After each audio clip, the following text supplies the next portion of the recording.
Grace Martin Taylor was an artist who really saw the beauty in her own backyard, and she loved this region of West Virginia, of the Monongahela River, of what was home to her. And in these really wonderful woodblock prints, she executes what would probably be her neighborhood.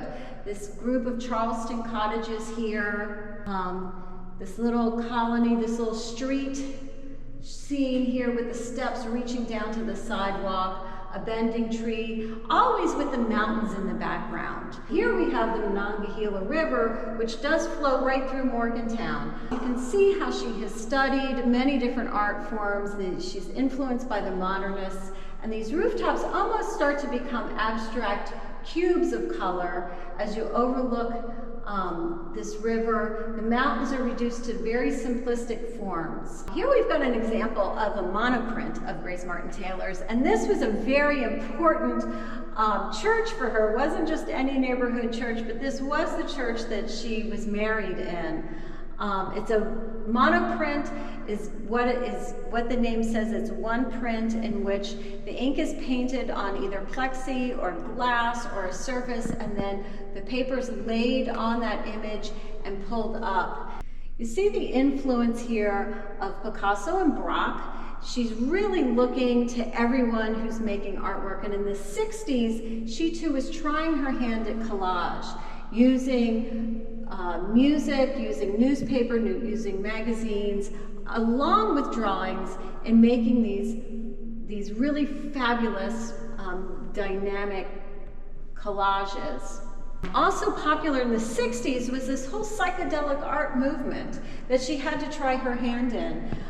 This wonderful piece with the very timely curvilinear shapes, the bright oranges, the reds, is something certainly right out of the 60s. But for an artist who's really made her name as a woodblock print artist, it's a very brave thing to break out and try so many different things, and to do them all successfully. Grace Martin Taylor was also a very, very facile painter.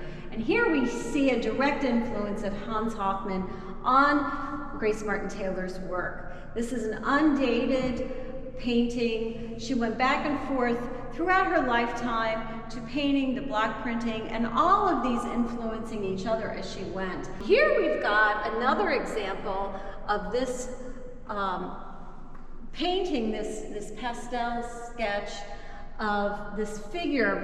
You can see the abstract influence of Hans Hofmann on this piece, done in this really beautiful palette of blues pushing to greens. And in this print, you see this beautiful bending figure with this Japanese influence that is mimicked on the opposite side of the page with a more modern figure superimposed onto the right side. We're fortunate to have two prints pulled from the same block in two different color palettes.